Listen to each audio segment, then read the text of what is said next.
네, 다음 소식입니다. 이 도심이나 자연에서 우리는 종종 다치거나 질병에 걸린 야생동물을 만나곤 하는데요.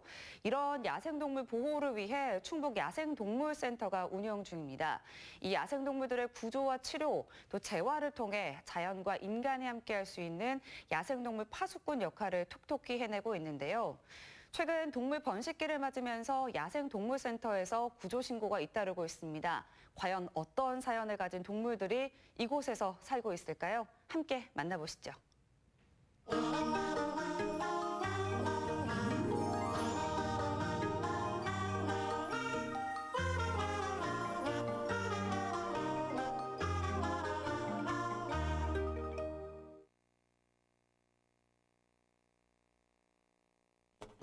새하얀 순백색의 몸에 샛노란 부리, 흔히 백조라 불리는 우아함의 대명사 큰 고니. 지난 2014년 1월 시베리아에서 날아온 이 녀석은 누군가가 쏜 총탄에 한쪽 날개를 크게 다친 채 발견됐습니다. 이곳에서 지낸 지는 벌써 6년. 보통 자연 방사가 불가능한 개체들은 안락사를 시키는 경우도 있지만 이 녀석은 멸종위기 야생동물 2급의 희귀한 종으로 치료 이후 지속적인 보호를 받고 있습니다. 한쪽 날개가 없어 다시는 고향으로 돌아가진 못하지만 어느새 이곳에 터줏대감으로 방문객들을 맞이하고 있습니다. 교육용으로 활용하거나 또는 멸종위기종으로서 종 보존에 도움이 될 것 같은 그런 개체들은 연구 계류를 저희들이 시키고 있습니다. 현재 고니가 오랫동안 저희들과 같이 있는데 날개를 어딘가에 부딪혀가지고 절단을 해야 되는 이제 그런 상황이 됐습니다. 이제 이 경우에는 야생 생태계로 갈 수 없기 때문에 저희들이 데리고 있습니다. 저희들과 한 식구가 된 셈입니다. 무더운 초여름, 더위는 남의 일이라는 듯이 유유히 무리를 떠다니며 여유를 즐깁니다. 생후 1개월쯤 어미와 이동 중에 맨홀에 빠져있는 걸 경찰관들이 발견해 이곳으로 오게 됐습니다. 앙증맞았던 새끼들은 어느새 덩치가 커져 쉴 새 없이 계류장 안을 돌아다닙니다. 이 친구들의 이름은 흰뺨 검둥오리. 우리나라에서 흔히 번식하는 유일한 여름오리이자 텃새로 물가에서 흔히 볼 수 있는 친근한 종입니다. 횃대 위 우아한 자태를 뽐내며 앉아있는 수리부엉이가 날카로운 눈빛을 쏘아내고 있습니다. 아마도 낯선 이의 방문이 그리 달갑지 않은 모양입니다. 훈련장 바닥에는 독수리들이 놀고 있습니다. 용맹하고 날카로운 인상과 달리 둔한 몸짓으로 방문객들에게 웃음을 선사해 줍니다. 언뜻 생각해보면 맹금류로 생각되는 독수리와 수리부엉이가 한 울타리 안에서 생활하는 게 불가능해 보입니다. 하지만 서로 족이 다르고 공격을 하지 않는 특성 때문에 이 녀석들은 다툼 없이 지낼 수 있습니다.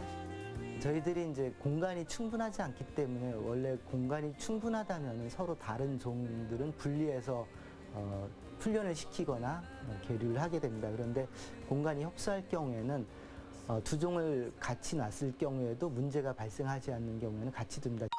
조그만 박스를 들고 센터를 급히 찾아온 시민. 등산로에서 발견한 새가 며칠 동안 먹이를 먹지 않는다는 신고에 센터의 부탁을 받고 새를 이송해 온 겁니다. 박스를 열어보니 아주 조그마한 맷비둘기 새끼가 들어있습니다. 불안한 눈빛으로 주변을 살피지만 아무것도 먹지 못한 탓인지 기운이 없어 보입니다.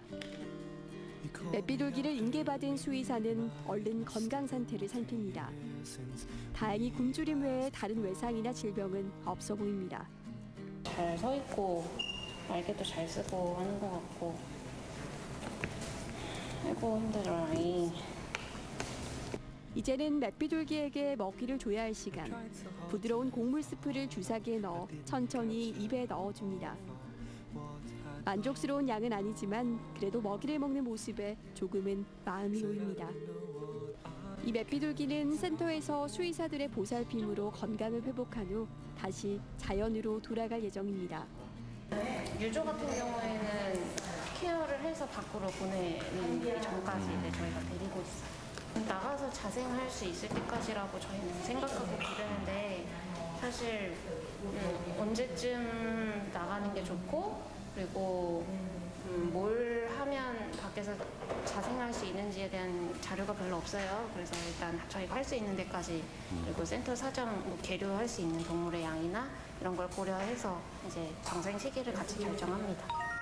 충북 야생동물센터는 지난 2007년부터 음성 금안에서 충북대 수의과대학이 위탁 운영하던 센터를 신축 이전해 지난 2014년 9월부터 이곳 청주 오창에서 운영되고 있습니다. 현대화된 수술실, 진료실, 최신 치료 장비를 갖추고 조난 또는 부상당한 야생동물을 구조, 치료하고 재활훈련을 통해 다시 자연의 품으로 복귀시키는 일을 하고 있습니다.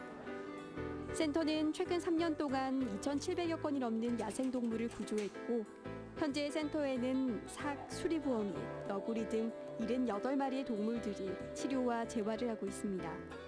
충북 지역에서 발생되는 동물들은 저희들이 일일이 다 직접 현장에 나가서 구조하기가 어려운 상황이다 보니까 각 자치단체별로 야생동물 보호협회원들이 활동을 하고 있어요. 그 협회원들이 일단 구조를 해놓게 되면은 우리 야생동물센터에서 출동해가지고 인수해서 치료 과정을 들어가고 있습니다. 최근 충북 야생동물센터는 구조 신고 건수가 많아져 바쁜 날들을 보내고 있습니다. 6월 초여름 동물 번식기인 이 시기에는 특히 새끼 동물 구조 신고가 급증하기 때문입니다. 지난해부터 최근 3년 동안의 야생동물 구조 현황을 보면 1월에 40에서 50건에 불과하던 구조 건수가 5월부터 가파르게 상승하기 시작해 6월에 최고점을 기록한 걸 볼 수 있습니다. 하지만 이 가운데 정말 응급치료가 필요한 동물은 절반 정도밖에 되지 않습니다. 사람의 인기척을 느낀 부모만 먼저 달아나거나 먹이를 찾으러 자리를 비운 사이에 둥지에 홀로 남아있는 경우도 있고 새끼 동물이 어미를 떠나기 전 독립연습을 하는 이소라는 습성 때문에 사람 눈에 띄는 경우가 많기 때문입니다. 이런 경우 제보자들은 새끼만 있는 게 불쌍하고 안타까워 신고를 하거나 임의로 데려와 보호를 하지만 그런 행동들은 부모와 새끼를 갈라놓는 비극을 만드는 겁니다. 좋은 마음으로 한 일들이 결론적으로는 그 동물한텐 유괴에 해당하는 거죠. 사람들이 지나가다가 보면은 어미가 없고 새끼만 있는 것들이 발견되는데 많은 경우에 있어서는 어미가 먹이 활동을 하거나 또는 사람들이 왔을 때 그 감추기 위해서 어미는 멀리 떨어져 있는 경우들이 종종 있습니다. 이럴 때 미아가 발생한 걸로 오인하고 센터로 데려오게 되면은 결국은 우리는 야생동물 새끼를 유기하는 그런 상황들이 발생을 하게 됩니다. 그럴 경우 우리가 아무리 잘 관리를 해준다 하더라도 어미가 돌보는 것보다는 못하기 때문에 자연 생태계로 돌아갈 수 있는 확률들이 그만큼 줄어들게 됩니다. 구조된 새끼들은 아무리 야생동물센터라 하더라도 어미의 능숙함을 따라잡을 수는 없기 때문에 센터로 옮겨져도 올바른 성장을 하지 못하거나 죽는 경우가 적지 않습니다.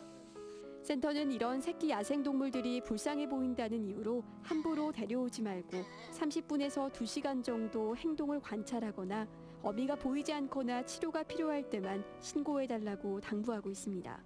산행을 하는 과정이라든가 산책 과정에서 야생동물을 발견했을 때는 야생동물은 사람을 보면 피하게 돼 있는데 도망가지 못하고 있다는 자체는 일단 부상 입었을 가능성이 크거든요.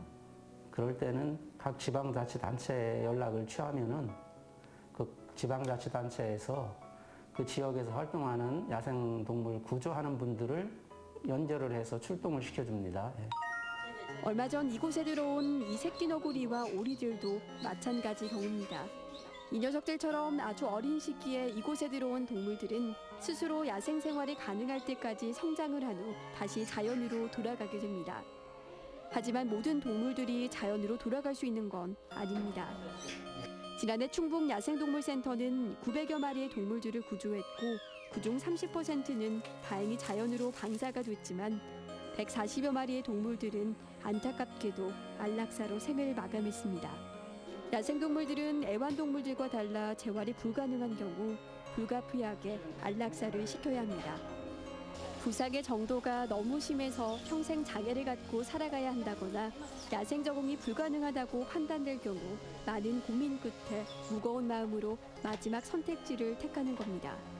열심히 치료를 하고 재활을 한다고 해도 100% 회복된다는 그런 경우는 또 아닐 수도 있거든요. 그런 개체들은 사실 사람 같으면은 장애를 안고도 살아갈 수 있잖아요. 주변에서도 도움을 주고 해서. 동물 같은 경우는 자연에서 스스로 살아야 되는데 그렇지 못하니까 회복이 안 된다든가 영구 장애를 갖게 돼가지고 생활해야 되는 녀석들은 관리상 어려우니까 안락사 대상으로 정해서 그렇게 처리하고 있는 거죠. 우리가 사는 이 도심과 자연에는 수많은 야생동물들이 함께 살고 있습니다. 인간의 욕심으로 곳곳에 위험이 도사리고 있지만 동물들은 각자 변화된 환경에 적응하며 살고 있습니다. 그럼에도 불구하고 인간의 편의를 위해 만들어 놓은 시설물들은 야생동물들에게 큰 위협이 되고 있습니다.